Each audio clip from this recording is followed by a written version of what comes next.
Official good morning to everyone. I'm Pam Thornton, Director of Strategic HR Services here at the Employers Association. Happy to have all of you today. We are going to talk about joint employment today. So being liable for someone else's workers. So folks that are on the phone, my sense is you probably either aren't sure if you're a joint employer or you are sure that you're a joint employer and you want to really understand your obligations under that. So let's jump right in.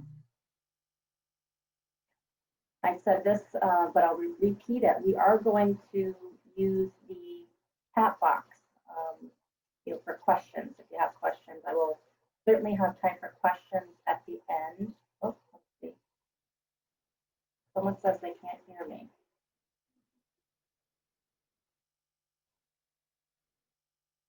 Try this again. Okay, Stephen can hear me. Okay, so maybe Aaron, you might be muted on your end. I have everybody muted, but you should be able to hear me. If you're having any issues, certainly just give a call into the main office. They can walk you through that. So we will be looking to answer questions. I'll be looking to answer questions. You can certainly feel free to put them in the chat as we go through the webinar. I will save time at the end for questions, absolutely. So plan on that. But certainly as we're going through, I'll try to monitor the chat box at that time as well, in the event that we have questions that I can answer right then and there. So you can also raise your hand. I may or may not ask you to raise your hand during the webinar. Kind of get a sense of things as I go through. So let's see here. I think from a technical standpoint, that might be everything to go through there. Okay, we talked about how we'll interact. I think mostly we'll interact through chat. Certainly, I'll watch the Q&A box too, because I see a couple of things have come in through Q&A, so I'll keep that box up as well, just so that I can see if we have any questions. Okay, great. All right, so what are we going to talk about today? What are we going to talk about? We're going to talk about what joint employment is. Specifically, we're going to talk about what it is and why we do it. We're going to talk about key issues that surround joint employment. So, when we get into these situations, there definitely is risk in any employer-employee relationship. We have risk, right? So we're going to talk about, as employers, what our strategies are to potentially mitigate these risks. And then certainly we will save time for questions as well. Okay. So joint employment, we also call it co-employment. You'll hear that term kind of interchangeable out there. So it specifically is a legal doctrine which applies when two businesses exert some kind of control over an employee's work or working conditions. So, very simply said, when we have an employee that we're sharing, where does this happen? Where does this show up? Typically, it's in situations where we use an outsourced firm, so a staffing agency. A lot of times we hire temporary workers, so that would be a situation where the staffing agency and the employer would be sharing the employer relationship. Some of us have PEOs, the professional employer organization, where we outsource the majority of our HR and HR functions. And so, that kind of a situation also provides for that outsourced organization to have control over the employee. So it's really about this shared relationship. Sharing an employee is what we call joint employment and or co-employment. Okay. So why does it matter? Why are we even talking about this today? When we share employees, we've got shared responsibility.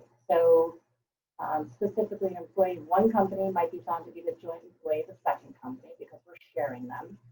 And depending on the nature and the extent of the control over the work by that second business, there could be legal implications, should be legal implications, and there's all kinds of other implications as well. We know even in our own businesses, when we're sharing an employee across departments, we have sometimes we have struggles with managing that. So there's significant consequences as a joint employer, specifically around Fair Labor Standards Act, FLSA, wage and hour obligations to the employee. So, for example, if the minimum wage or payment of overtime to a non-exempt employee, these are things that have to have careful consideration for both employers because there's a shared responsibility when it comes to this specific relationship. And we'll talk more about that later.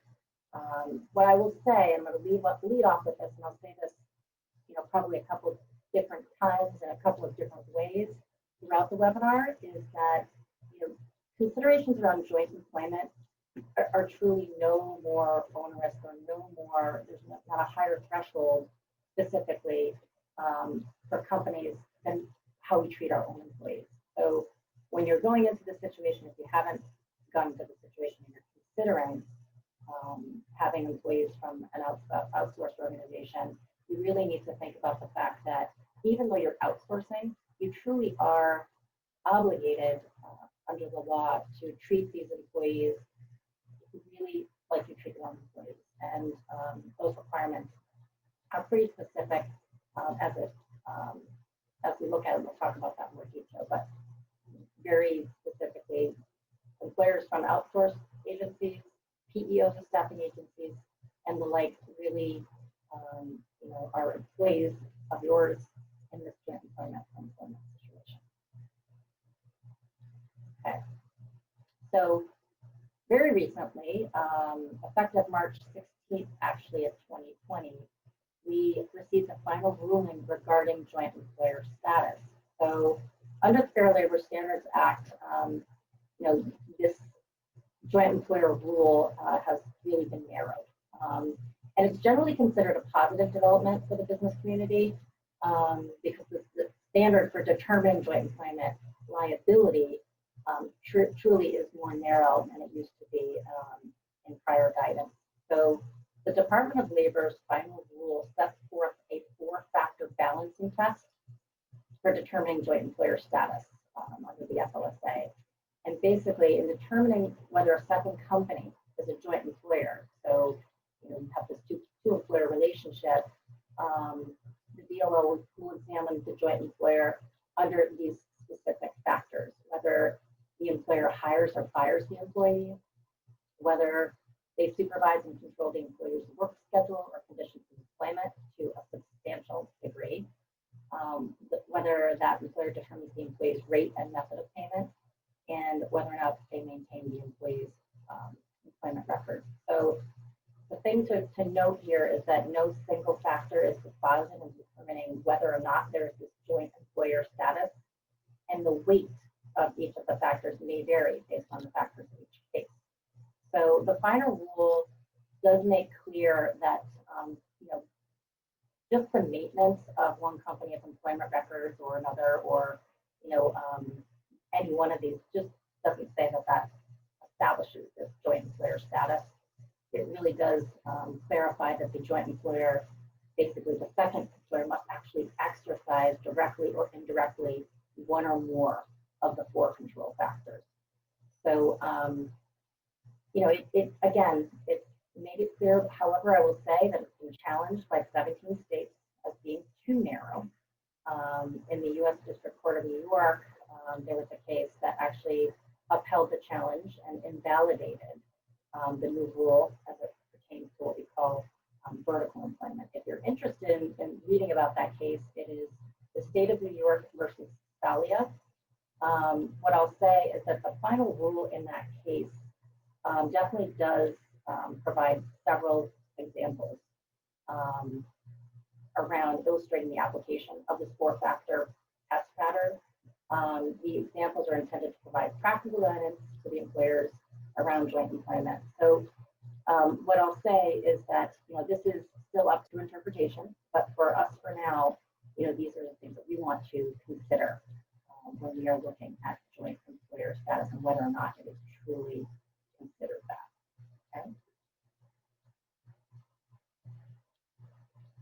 Okay. So when we look at joint employment, what are the reasons why we do it? I'm sorry, it's here. Joe, state of New York versus Queens. I will put that in the chat here. So it's New York versus Gallia. For anybody who's interested in reading more about that case. So what are the reasons why we even go into this? Why would we want to have a joint employment situation? I just said that, you're under the same restrictions, you're holding up the threshold of the law as your own employee, so why would we even bother? Well, truly, for any of us that are using staffing firms or PEOs, we know that these kinds of relationships and using these kinds of services provide us some flexibility, right? So we can hire staff when we need them, we can flex up, we can flex down, and there's certainly an advantage to how we do that and the speed of being able to do that for sure. So what I'll also say is that the staffing agency or the PEO takes on most of the administration. So what do I mean by that? If I need to bring on people really quickly and I use a staffing firm to do that, they're going to recruit, they're going to do all the screening, they're going to do all the hiring and the hiring paperwork, including the I-9, because these employees truly are employees of this organization. They're going to pay them for me. So they're going to administer all the payroll, the taxes. These employees do follow the rules of the company that they work for, as well as kind of our work rules, right? So they're going to, follow the policies of the handbook, the employee handbook that the agency has. Any kind of workers' compensation benefits, any kind of health insurance benefits are maintained by the outsourced agency. So as an employer who is engaging in a relationship to use outsourced staff, I don't have to worry about any of these other things. And there's other things I need to worry about, but it does provide me with some flexibility, and typically these agencies, will have folks available. In this climate, it's been challenging for sure, but it's one way to kind of think about going about getting staff, especially if you're lacking the resources internally, right? Other things like unemployment, if you do decide to flex down, typically internally you have to pay unemployment for that for your own staff, but that's done by the outsourced agency. So the upside is, we get the employee on board in our organization, and we're able to control their work. And typically, we're working with an agency that understands what it is that we need. So our hope is that we can hit the ground running with these folks, and again, kind of flex up, flex down as we need it. So a lot of organizations will use temporary agencies, PEOs, outsourced firms in this climate to really kind of try somebody out to see if they like the job, see if the relationship works, see if skills and experience are truly a good fit for the organization. It's kind of like this concept of trying before you buy, and you'll be able to, in most cases, you can bring on the employee onto your payroll as an employee of your organization after a certain period of time. So you lay out a contract with the organization and really look to kind of leverage utilizing the person, really getting to know them, seeing if they're a good fit for your organization before you bring them on board. And sometimes you don't need to, use this as an entree to a full-time employee on your own staff. Sometimes it's just you need that outsourced help for a temporary reason. What I will say is that, when you're out there choosing an agency, truly the consideration comes in when you think about the partnership with the company that you're working with.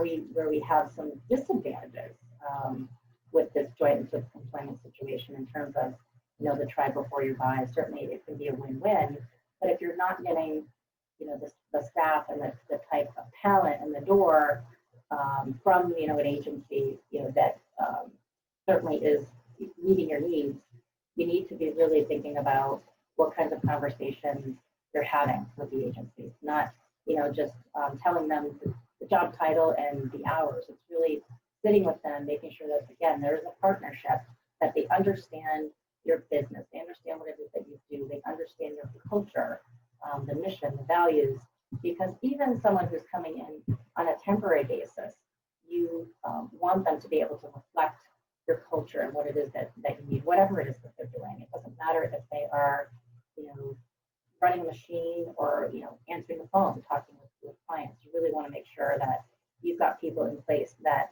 make sense for your organization. So sometimes we find, you know, because we're not necessarily involved in that interviewing process, that we're not getting the employees that we really need. So they lack the skills, or they lack the experience, or, you know, they're just they're not in line with what our mission says.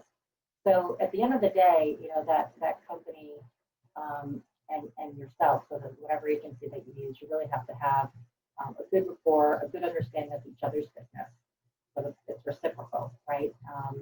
And be able to really make that work for you. That has to happen, and that's an investment, right? So, you know, that takes time for us to invest and understand and build, and it has to be clearly laid out. So the partnership is key, and I've often talked with our members who use multiple agencies, and what I'll say is, you know, this mostly shows up in this joint employment piece, mostly shows up in the staffing world. Certainly in the PEO world too, we're an organization managing all of our HR, but often they'll use multiple agencies. And, you know, the same amount of work has to go into each agency that you work with, right? So that is a bit of a investment of time. I think organizations sometimes are doing that because they want to maximize getting as much talent as they can in the door, but the relationship that you have with your agencies, you know, that you're engaging in this co-employment situation with, have to all be created equal. So it's just as much of an investment, you know, to work with multiple agencies as it is one. So when you can find one that works for you, I say, you know, really work with it, because quite frankly, especially in this climate, they're all pulling from the same pool, right? So they're all, you know, reaching out to the same people in terms of bringing people in the door. So it's important to think about that partnership. Thank you, Stephen, for putting that case out there in the chat. There's a link out there for anybody who'd like to see that. Okay. So I want to talk about what the key issues are. So there's lots of issues that show up in this joint employment situation, and, you know, it's really not dissimilar from what we find in our own organizations with our own employees. Again, we have to adhere to all those guidelines that we have for our own employees. But I think sometimes when we are, you know, thinking through, okay, they're taking over, the agency taking over the payroll, they come from that employer, they don't, you know, really work for us. So, you know, sometimes our mindset is, you know, they're in kind of like a different bucket, a different class. And quite frankly, you know, all of the federal laws and state laws, you know, apply to these workers as well, right? So when you think about Title VII, ADA, workplace harassment, we certainly have requirements around that with our own employees, as well as the employees that we engage in a joint employment relationship with. FLSA, wage and hour law, alive and well, and sometimes can be very complicated when we're trying to calculate pay for a temporary worker you know, based on the contract fee. So we want to make sure that we're keeping good records of those kinds of timekeeping for temporary workers as well. family medical leave. There's, we're going to go into this in more detail later, but there's lots of requirements that really make an outsourced employee look like a real employee. We're bound by several things as far as that's concerned, which is why I want to make sure that you have the fact sheet on that. It definitely isn't the same for everybody depending on the size of your workforce, okay? And then as it relates to workplace safety and OSHA, looking at all the training that we do and the investment in our own employees to make sure that they are working in a safe manner, that they are trained and understand our business. There really is a pretty significant investment, even in working with people that come from the agency. So we'll talk about that in more detail.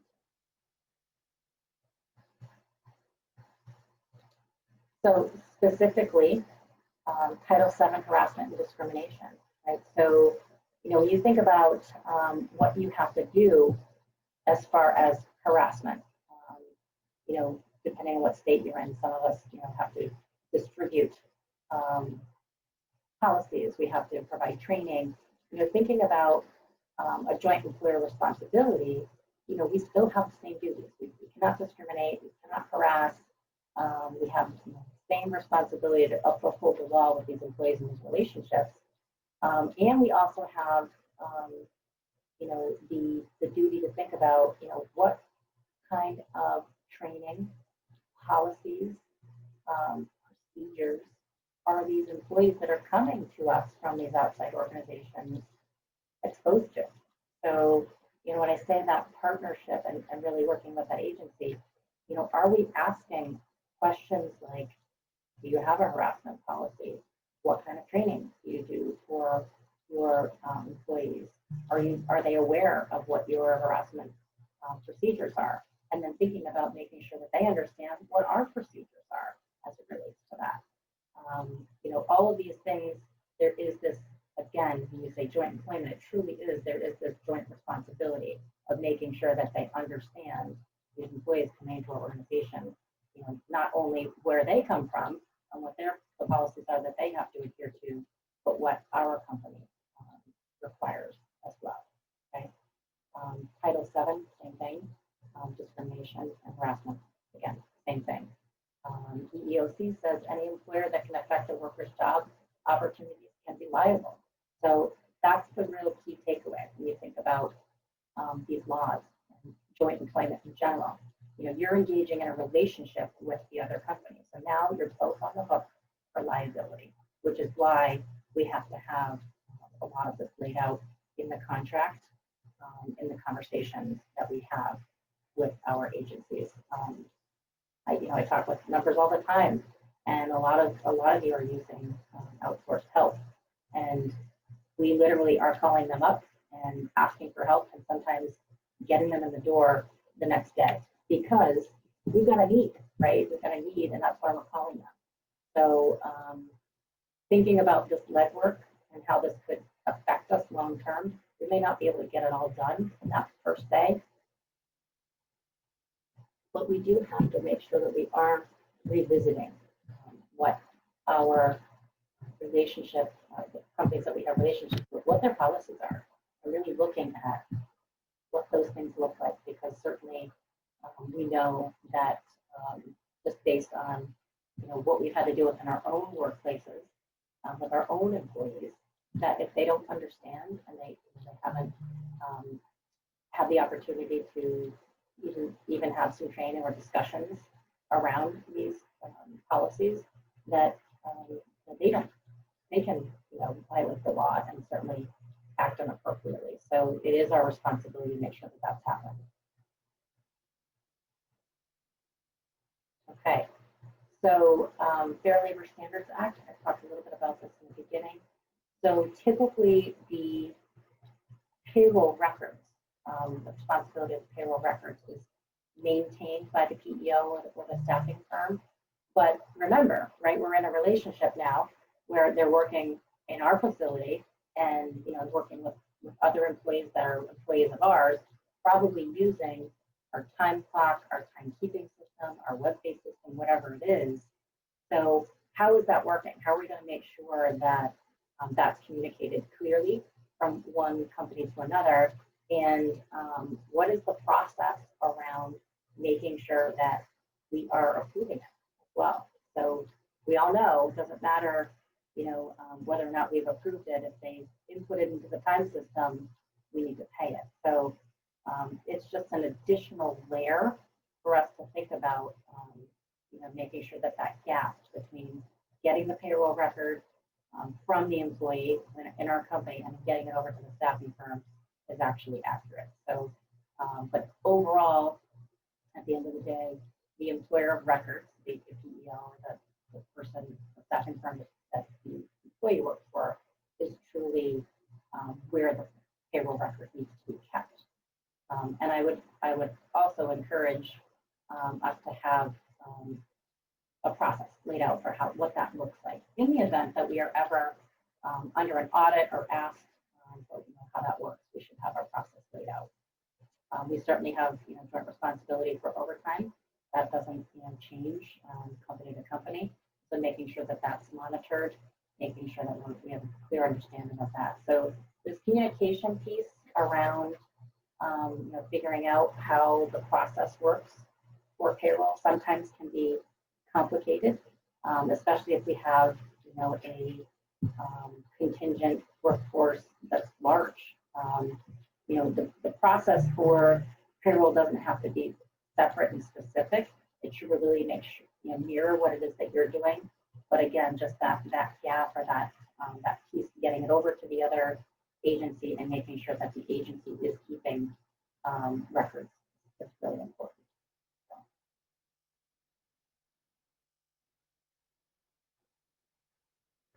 Okay.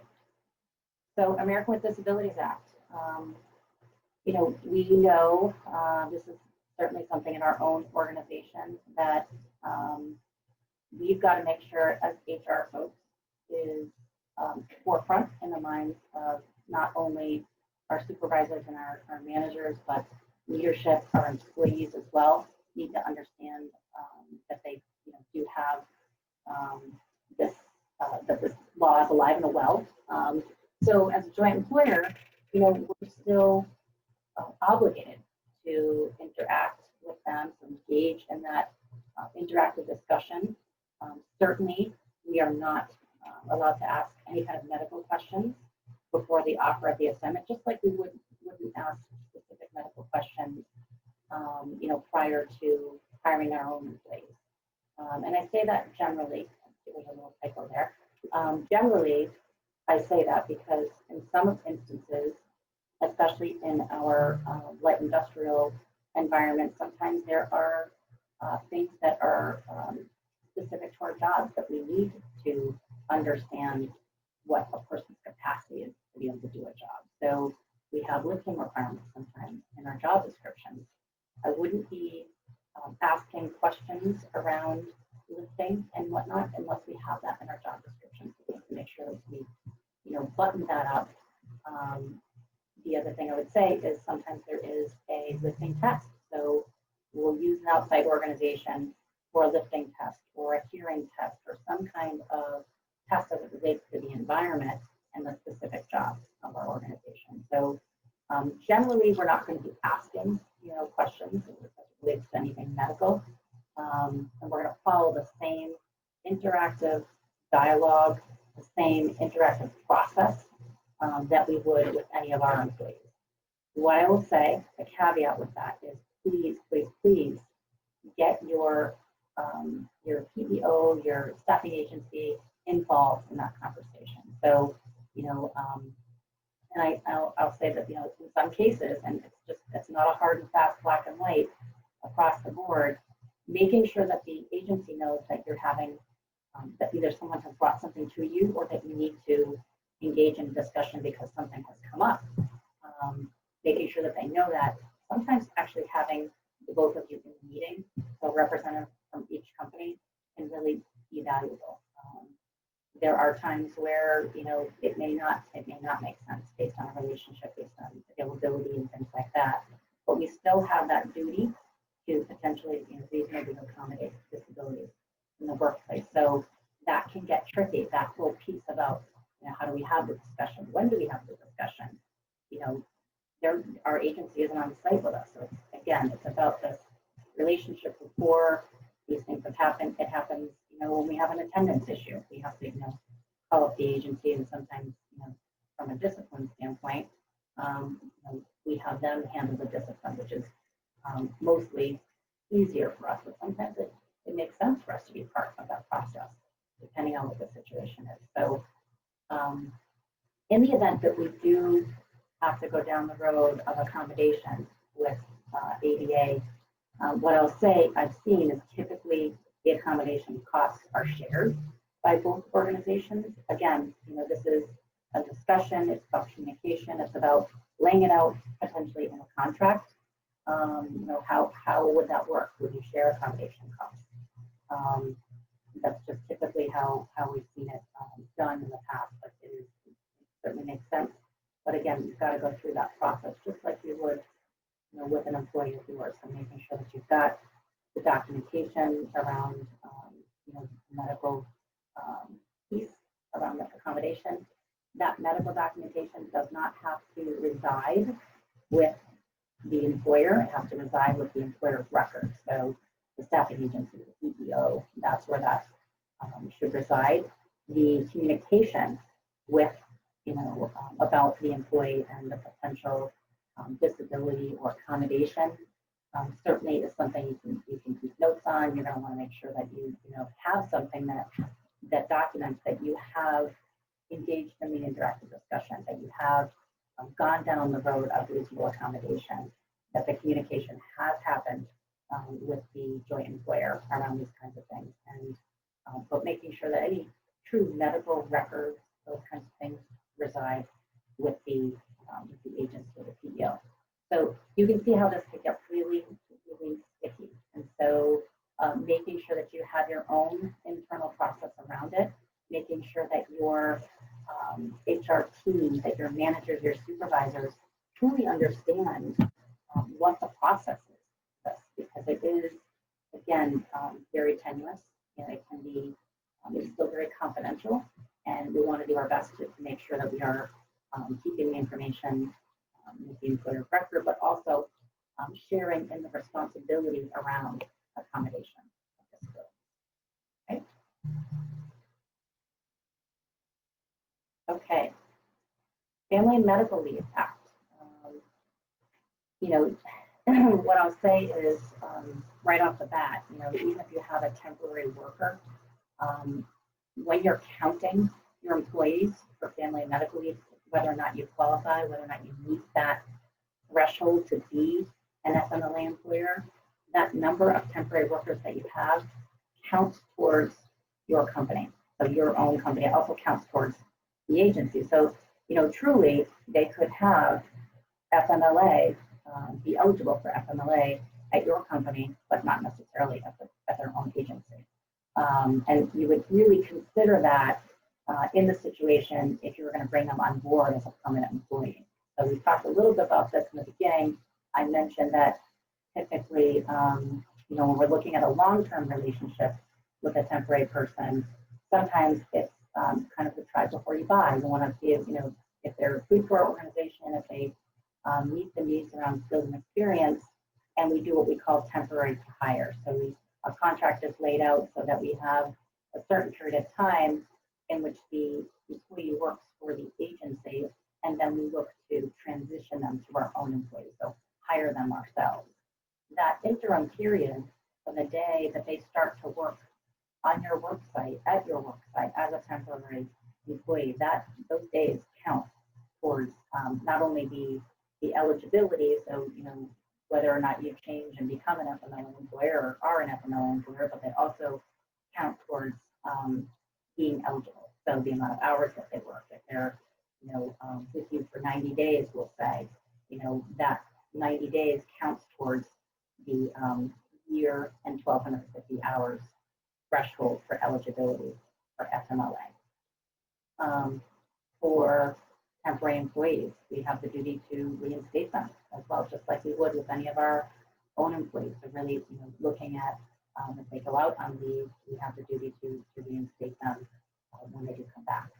And probably the most important thing here when we think about FMLA and a lot of our other laws is the duty around no retaliation. So this is pretty clear out there that we are not allowed to retaliate. Our managers need to understand what that means, what that looks like. Just because you're a temp employee, I mean, I've heard this all the time, many times over the years, you can't treat them differently just because they're a temp employee. And sometimes there's that mindset that even our managers and our supervisors have that, well, they're not our employees, so we don't need to treat them the same way. So it's really key when you're looking at these kinds of relationships, getting into these kinds of relationships, that you've got buy-in, you've got understanding and education around the requirements for your managers and supervisors. That these folks really have to be treated just like your own employees. Very, very important. Okay, question coming. Horrible question, but how long must you wait after somebody returns from FMLA before you can take corrective action or termination without fear of being called out for FMLA retaliation? Loaded question, not a horrible question, a loaded question, Stephen. So I'm going to say it depends, right? And obviously it's going to depend on the situation. It's also going to depend on what kind of work do we do prior, to that person going out. Do we have any kind of check-in, written documentation? We talk about this later. Again, you're going to want to handle this the same way you would any other employee in your organization. If it's corrective action around attendance, what kind of progressive discipline have we, what kind of procedure have we followed around that? So, is there a certain time frame around retaliation? I think it'd be tough to say. I don't know of anything specific. I don't think there's ever a switch that you can flip on or off around that. It does matter, and I always say the devil's in the details. What's happened up until then? So before they went on leave, and then certainly when they came back from leave, really looking at what that has looked like. It's a tough one. I would say this all goes back to really looking at the way that we manage our employees in general. Okay, so really managing them all the same way is important. It doesn't necessarily mean that you're going to do the write-ups, for discipline, or you're going to do the write-ups, around, taking leave, or those kinds of things. That's really going to be a part of that partnership with the outsourced employer, but certainly making sure that you have that, that you have some kind of records around it, and that the communication, is two-way with the employer that these folks are coming from. You can hear my phone buzzing. Oh, yes, I can definitely do that. All right, hopefully that's helpful. Sorry if that was annoying. Okay, let's see, what do we have next here? I am at time. All right, so workplace safety. So this is a big one, and again, just by the nature of how we work with some of our joint employers, a lot of it is about speed. I said that way in the beginning. Like, this is a great opportunity to get somebody on board really quickly, but sometimes we don't think as we're going through that. We have processes in place for our own employees around training. So, and I'm not saying that it has to be just in the light industrial environment. It might be completely in an office environment. We might have ergonomic training. There's definitely things that we do when we onboard our own employees that we have to think about doing for our outsourced employees. Do they really, regardless of the position, regardless of how long they're going to be with you, even if they're going to be with you for a week? I know that sounds crazy, but what if they do get hurt on the job as a result of something that you didn't provide in terms of training? We're on the hook. We're on the hook anyway. And they're entitled to the same things, same protections, same type of training. The supervising employer must record temporary worker injuries on the OSHA 300 log. So when we talk about record keeping, you need to keep track of when they have accidents. So why wouldn't we provide the same kind of training for the temporary employees? And I know that this sometimes can, extend the life a little bit here of our extend the burn-in period, we'll call it, because a lot of the times we're trying to keep the clock when we get people in the door, but it's important. It's important that you do that. The other thing I'm going to really impress upon everybody is around worksite evaluation. So making sure that you're in your partnership with your agency or your PEO, that they truly understand the client's work, the company work site, that your joint employer, the person that you're getting a staff member from, really understands, that they are going to be working with heavy machinery. They're going to be working and need to understand lockout, tagout. So that's part of their process when they're bringing somebody in. And if it's not, that they have, the training in place or something like that. So it really helps to make sure, even though we have conversations with our agencies on the phone, that they come and they see the workplace, they do a walkthrough, office environment, manufacturing environment, service environment, whatever the case may be, especially during these times with COVID. We want to be making sure that our companies are following, all companies are following policies around safety, cleanliness, and social distancing, all those kinds of things. So truly, truly important. And I think it also provides the opportunity to really make sure that the PPE piece, so the personal protective equipment, if it is needed at the work site, is something that they are impressing upon people that come into their workforce, that they completely understand that that is required. They have proper sign-offs to make sure that they are following those kinds of procedures. So again, it sounds like heavy lifting. A lot of times when we work with an agency or a PEO, we're just making a phone call and making it happen. But the long-term relationship of these kinds of joint employment situations, we're on the hook if we don't. We're on the hook the second anybody comes into our organization, but we're really on the hook if we violate, we don't really provide the proactive training, understanding around policies and things like that. Things to just be thinking about that I think sometimes gets overlooked.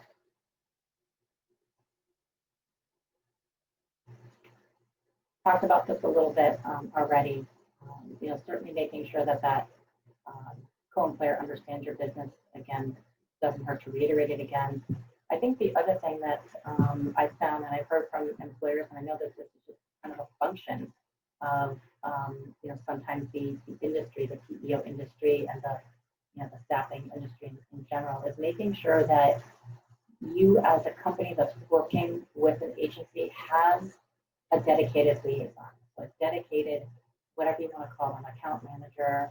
Again, this is going to depend on how many staff you have in your building, but if it's an ongoing relationship, let's do it once. Let's make sure that we've got one person that really understands our business, that's dedicated and understands what it is that we expect, so that we can all manage the expectations that we need. And the more that we're able to do that, we have the ability to really evaluate our risk and our liability. So making sure that that liaison has a really good understanding of risk within the workplace is certainly helpful. I mean, there's an economic advantage, right, for us to do this most of the time. What I'm going to say is that I have seen organizations use outsourced staffing firms, use PEOs, for a year, two, sometimes longer relationships, and they find that they wind up going back to just making sure that they're bringing in their own employees, even if it's on a temporary basis, even if it's on an ad hoc seasonal basis, because sometimes, again, the disadvantage is we don't have the skills and experience necessary that we need. It might be because of the partnership with the organization. It might be because that employee just doesn't feel engaged in the joint employment relationships, right? So in our heads or in their head, they're working for two employers. And so they would really think about and adopt and believe in that both of these companies have my best interest at heart is sometimes challenging, right? So there may be a cost benefit to it. That's something that should be monitored. We should be inspecting that over time, what we're expecting, making sure we inspect what we expect, and that we are getting a true benefit, whatever it is, that that it's cost benefit, that it is investment from the employees, and really evaluating that as we go through the process moving forward here. If we decide that we are going to go down this route. Let's see here. Question. Can I talk about the potential risk of asking questions of a contractor that could potentially tie to being a joint employment? That would be great. Okay.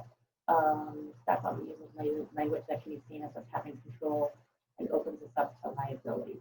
I think I understand what you're saying. So really great question, and I'm going to go back to, and that is an important piece for sure. It actually comes up in this slide. Being part of the interview process. So making sure that we want to bring in employees that have the skills and experience that we need, right?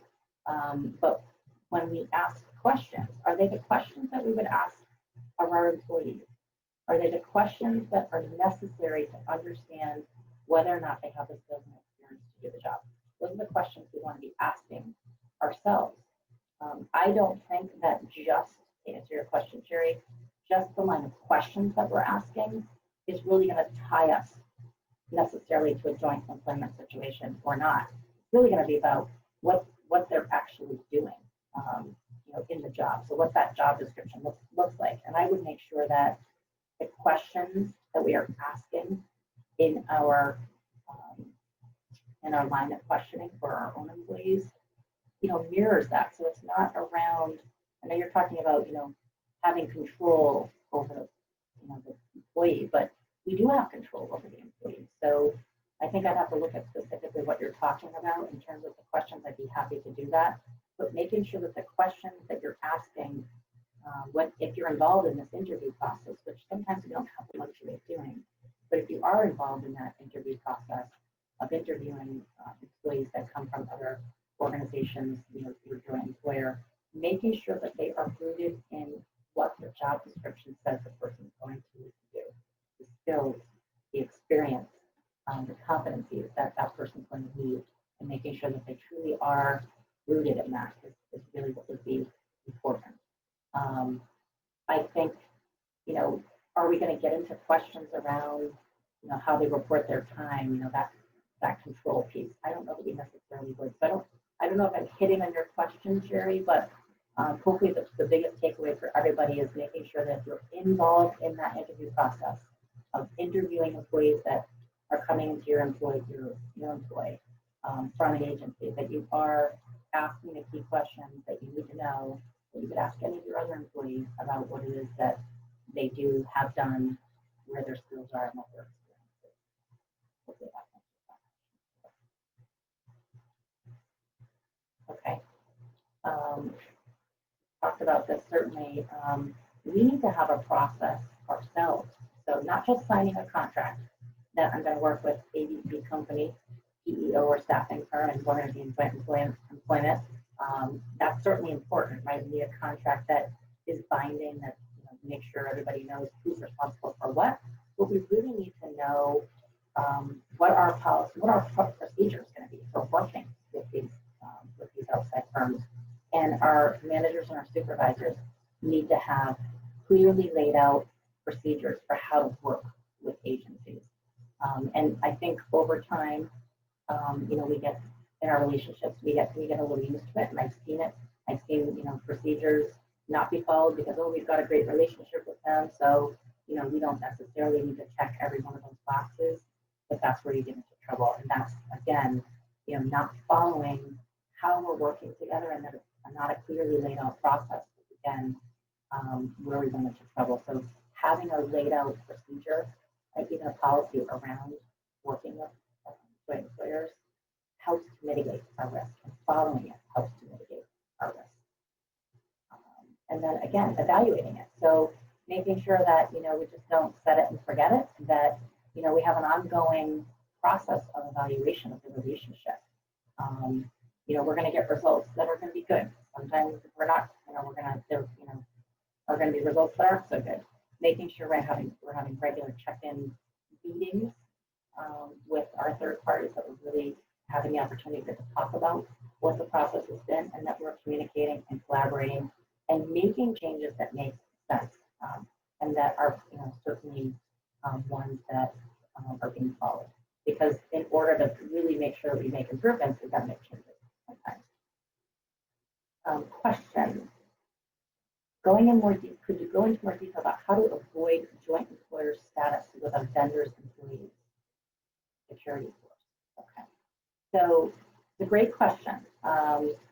Certainly would need more detail about to what degree. I'm assuming you're talking about like security guards, on staff, those kinds of things. I think, when we go back to those 4 factors and really looking at that,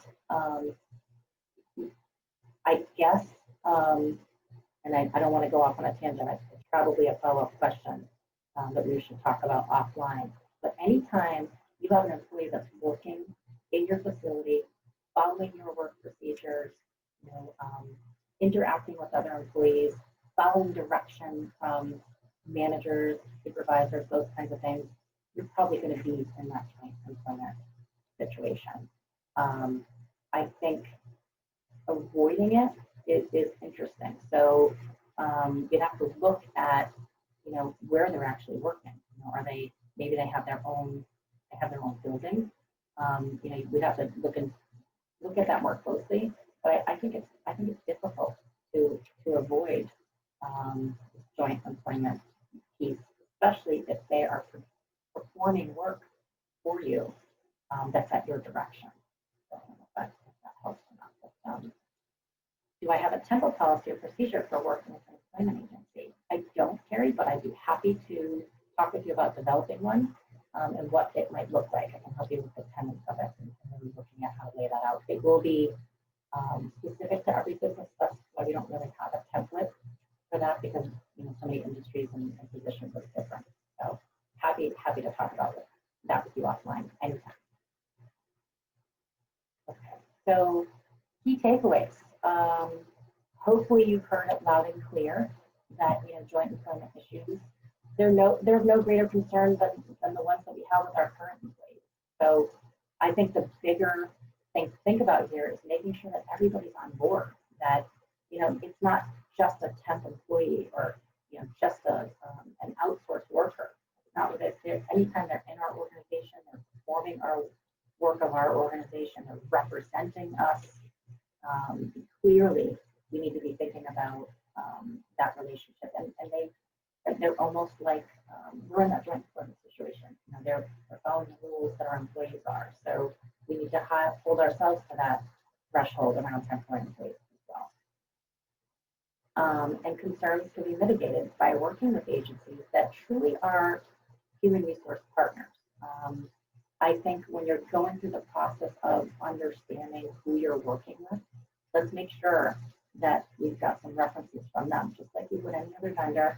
Let's make sure that they have some understanding of employment law, and that that they've got experience with that. So that's an important part of the process, is making sure that you're working with a partner that truly has the experience and that makes sense for your business. Okay, I've got a couple minutes left here for questions. So I've been hopefully answering them a little bit here and there. Follow-up questions, anything that I didn't cover that you'd like to talk more about? It's tough to cover all this in an hour, but I tried to touch on the important parts. And thanks for bringing up, some of the things here that were important to you. Absolutely. Other questions, thoughts? I'll leave it open here.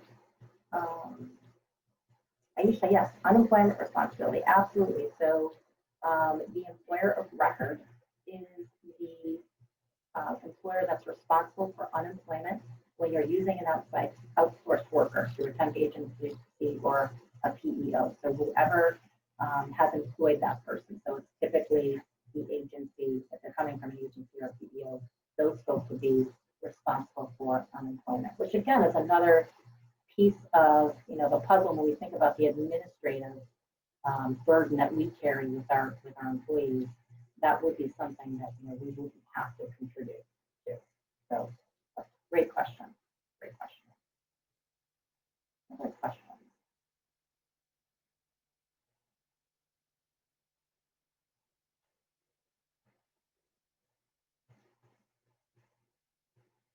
Okay, I have a general question here. If a contract directly states you may remove an employee for any reason as a stipulation, joint employment does not apply. Great question, Bob. You are in joint employment the moment that you engage in that contract with that person. Doesn't mean you can't remove someone, but I will strongly impress upon you that some of the same rules are going to apply. Let's make sure we have a good reason why we're doing it. Let's make sure it's a legally defensible reason, that it's not, because Pam was a woman and I'd like a man in the role. Let's make sure we've got, truly reasons around that. And I like that they put in there any reason.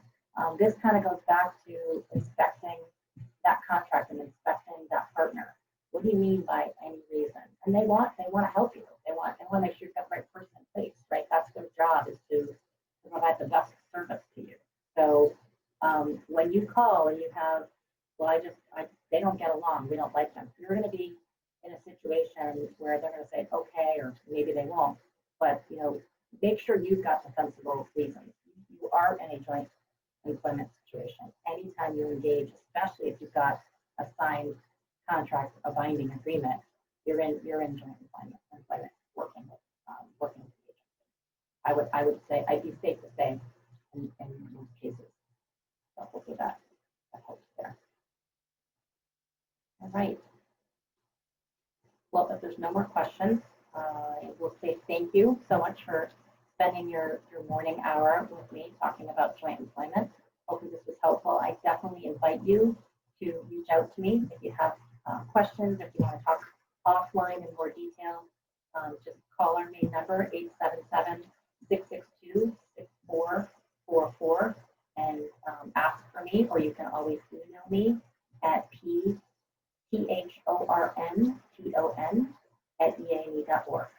So again, thank you. The webinar is pre-approved for HRCI insurance credit for 1 hour. If you are interested in getting the credit codes, you can email your request to Ned Corsi. Her email is there. And I hope you all have a great rest of your Thursday. Enjoy. Thanks so much.